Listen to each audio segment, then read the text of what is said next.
ಶ್ರೀ ಗುರುಭ್ಯೋ ನಮಃ. ಲಕ್ಷ್ಮೀ ನರಸಿಂಹಾಯ ನಮಃ. ಆದಿತ್ಯಾದಿ ನವಗ್ರಹ ದೇವತಾಭ್ಯೋ ನಮಃ. ಪಾಲಾಶ ಧೂಮ್ರ ಸಂಕಾಶಾನ್ ಧಾರಕಾನ್ ಗ್ರಹಮಸ್ತಕಾನ್ ರೌದ್ರಾನ್ ರುದ್ರಾತ್ಮಕಾನ್ ಘೋರಾನ್ ತಾನ್ ಕೇತೂನ್ ಪ್ರಣಮಾಮ್ಯಹಂ.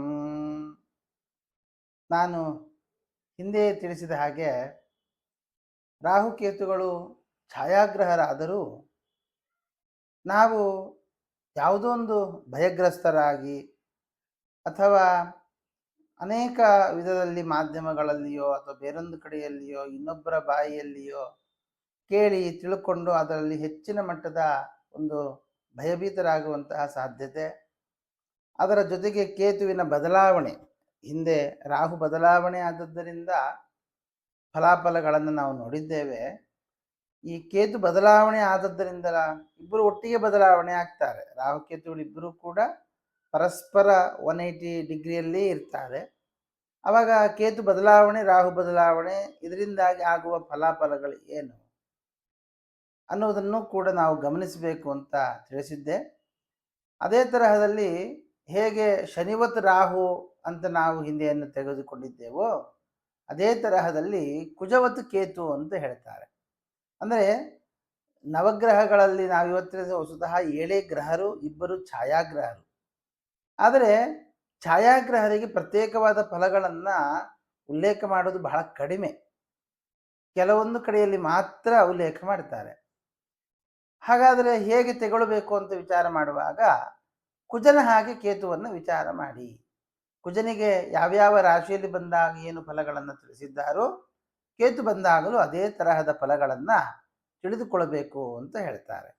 ಹಾಗಾದರೆ ಈಗ ಸಿಂಹರಾಶಿಗೆ ಕೇತುವಿನ ಪ್ರವೇಶ ಆದದ್ದರಿಂದ ಯಾವ್ಯಾವ ರಾಶಿಯವರಿಗೆ ಏನು ಫಲಾಫಲಗಳು ದೊರಕಲಿಕ್ಕಿದೆ, ಏನಾಗಬಹುದು, ಯಾವ ರಾಶಿಯವರಿಗೆ ಒಳ್ಳೆಯ ಫಲ, ಯಾವ ರಾಶಿಯವರಿಗೆ ಕೆಲಸದಲ್ಲಿ ತೊಂದರೆ ಇತ್ಯಾದಿಗಳ ವಿಷಯಗಳನ್ನು ಚಿಂತನೆ ಮಾಡೋಣ.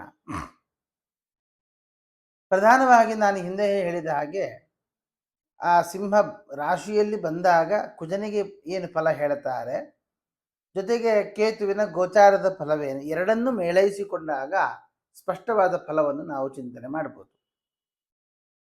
ಬೃಹಜ್ಜಾತಕಕಾರರು ಗ್ರಹ ರಾಶಿಶೀಲಾಧ್ಯಾಯದಲ್ಲಿ ನಿಸ್ವಕ್ಲೇಶಸಹೋ ಭಯೋ ವನಚರಃ ಸಿಂಹೇಲ್ಪದಾರಾತ್ಮಜಃ ಅನ್ನುವ ಫಲವನ್ನು ಹೇಳ್ತಾರೆ.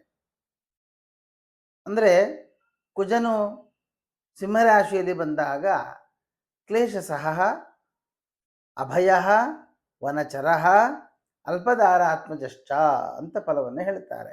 ಅಂದರೆ ನಿಸ್ವಹ, ಸಂಪತ್ತನ್ನು ಕಳೆದುಕೊಳ್ಳುವವನಾಗ್ತಾನೆ, ಜೊತೆಗೆ ದುಃಖವನ್ನು ಸಹಿಸುವವನಾಗ್ತಾನೆ. ಆನಂತರದಲ್ಲಿ ವನಚರ, ಕಾಡಿನಲ್ಲಿ ಹೆಚ್ಚಿನ ಸಂಚಾರವನ್ನು ಮಾಡುವವನಾಗ್ತಾನೆ, ಅಲ್ಪ ಸಂತಾನವನ್ನು ಪಡೆಯುವವನಾಗ್ತಾನೆ. ಇಷ್ಟು ಫಲವನ್ನು ಹೇಳ್ತಾರೆ. ಇದೇ ಫಲವನ್ನು ಕೇತುವಿಗೂ ಅಪ್ಲೈ ಮಾಡಬೇಕು.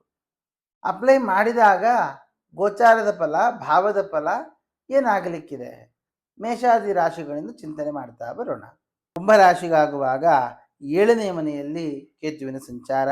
ಆದ್ದರಿಂದ 7ನೇ ಮನೆಯಲ್ಲಿ ಬಂದಾಗ ಹಾನಿರೇವತು ಸಪ್ತಮೇ, ಹಾನಿಯನ್ನು ಉಂಟು ಮಾಡುತ್ತಾನೆ. ಅದು ಯಾವುದು ಹಾನಿ?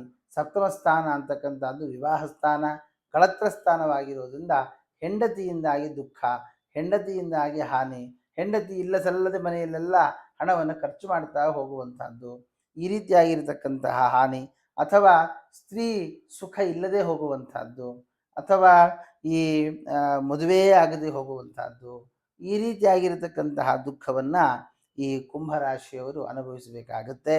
ಜೊತೆಗೆ ಅಲ್ಲಿ ಹೇಳುವಾಗ ಅಲ್ಪದ ಸಿಂಹೆ ಅಲ್ಪದಾರಾತ್ಮಜಃ ಅಂತ ಹೇಳಿದ ಹಾಗೆ ನಮಗೆ ಸಂತಾನದ ವಿಷಯಕವಾಗಿಯೂ ಕೂಡ ಕಿರಿಕಿರಿ ಆಗುವಂತಹ ಸಾಧ್ಯತೆಗಳು ಕೂಡ ಈ ಕುಂಭರಾಶಿಯವರಿಗೆ ಕಂಡು ಬರ್ತಾ ಇದೆ. ಆದ್ದರಿಂದ ಈ ಸಂತಾನಪ್ರದವಾಗಿರತಕ್ಕಂತಹ ಗೋಪಾಲಕೃಷ್ಣ ಮಂತ್ರದ ಜಪವನ್ನು ನಡೆಸುವಂತಹದ್ದು, ಗೋಪಾಲಕೃಷ್ಣನ ಆರಾಧನೆ ವಿಶೇಷವಾಗಿ ಮಾಡುವಂತಹದ್ದು, ಜೊತೆಗೆ ಬಾಲಗಣಪತಿಯ ಪ್ರಾರ್ಥನೆ, ಬಾಲಗಣಪತಿಯ ಆರಾಧನೆಯನ್ನು ಈ ಕುಂಭರಾಶಿಯವರು ಮಾಡುವುದರಿಂದ ಸಂತಾನದ ವಿಷಯಕವಾಗಿ, ವಿವಾಹದ ವಿಷಯಕವಾಗಿ ಅನೇಕವಾದಂತಹ ಫಲಗಳನ್ನು ಪಡೆದುಕೊಳ್ಳಬಹುದು.